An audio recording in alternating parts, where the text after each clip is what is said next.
Right? Okay, so running. Let's go.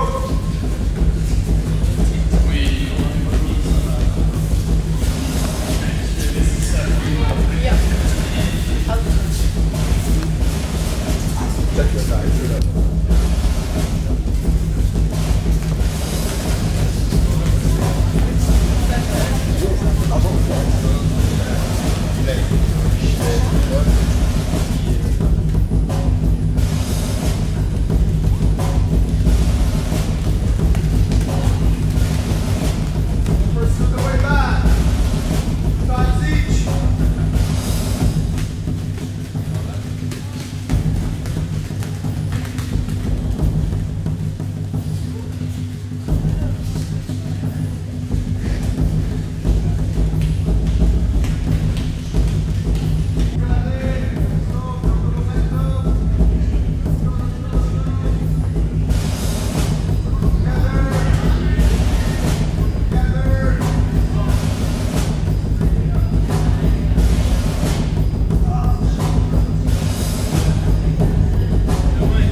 So when they start, they do not start from a distance. They go close to each other, and Priscilla applies her grip first, and her opponent has to apply grip to the other side. And when I call start, the Japanese hajime, they will start from that position without the grip fighting. Hajime!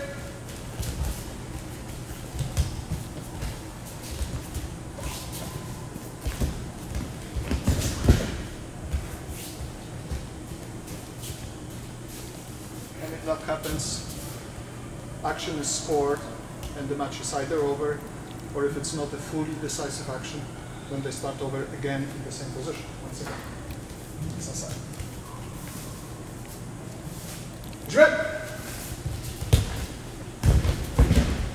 If that kind of action would have been scored, that would be the end of the match. So then we come back to the center. The referee will declare the winner, and athletes will walk off the mat with assistance of the referee. In this particular case, with blind athlete, she will be led to the edge of the mat by the referee, where the coach, in this case myself, Priscilla, will bow and she walks off the mat.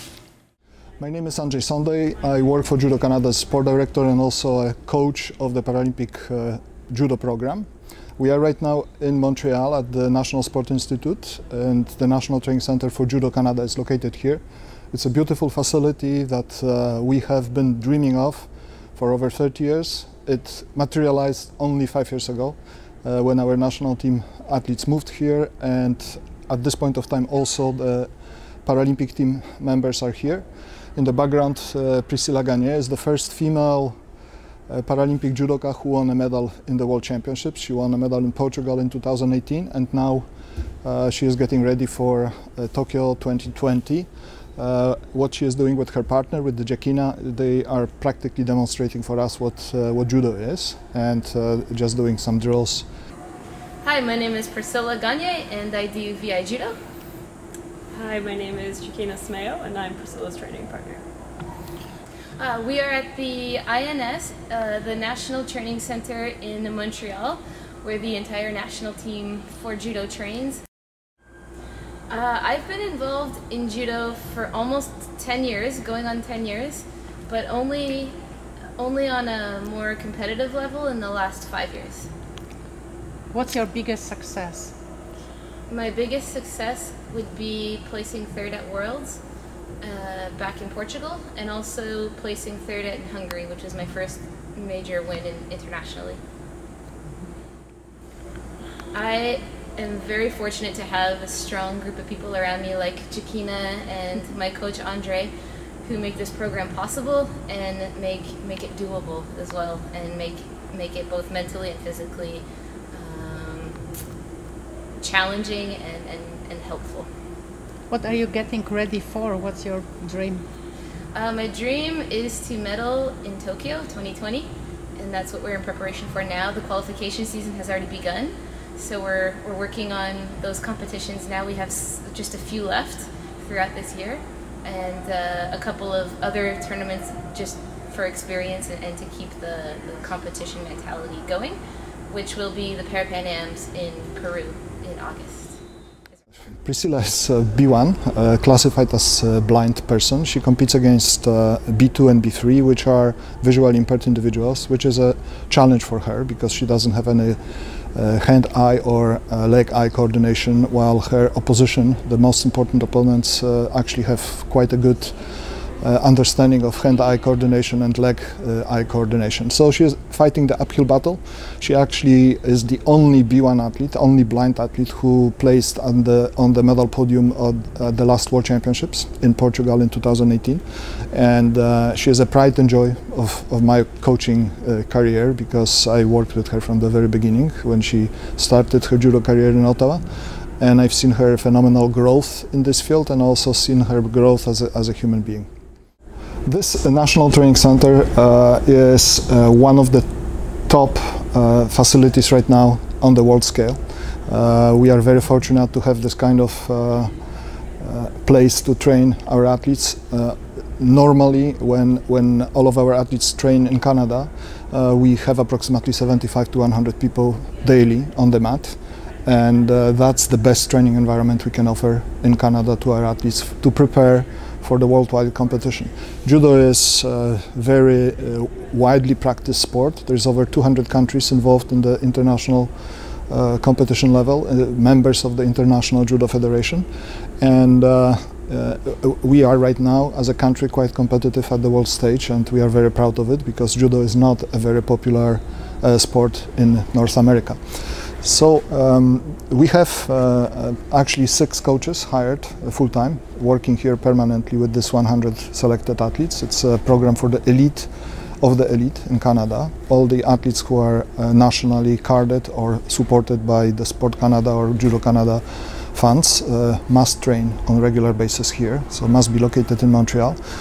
Priscilla is the only blind athlete among this 100. That represents certain challenges for her and for the rest of the athletes on the mat, because she is a special need person and she has to be taken care of on a daily basis when she is on the mat. But other than that, she is, as I said, she is a pride and joy for all of us. She made majority of the athletes training here, she made them much more aware of different human conditions, much more tolerant, and as a consequence probably better human beings, people who are aware that there are certain different abilities that we have to be conscious of and aware of.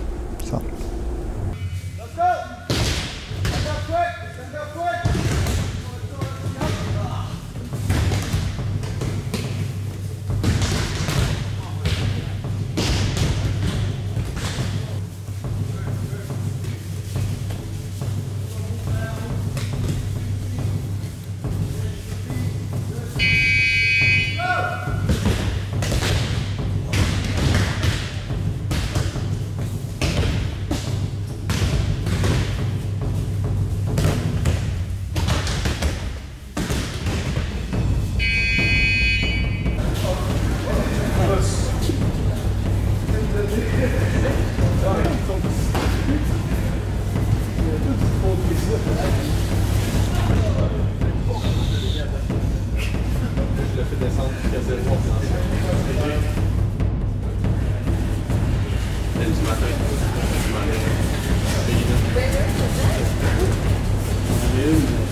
tomorrow.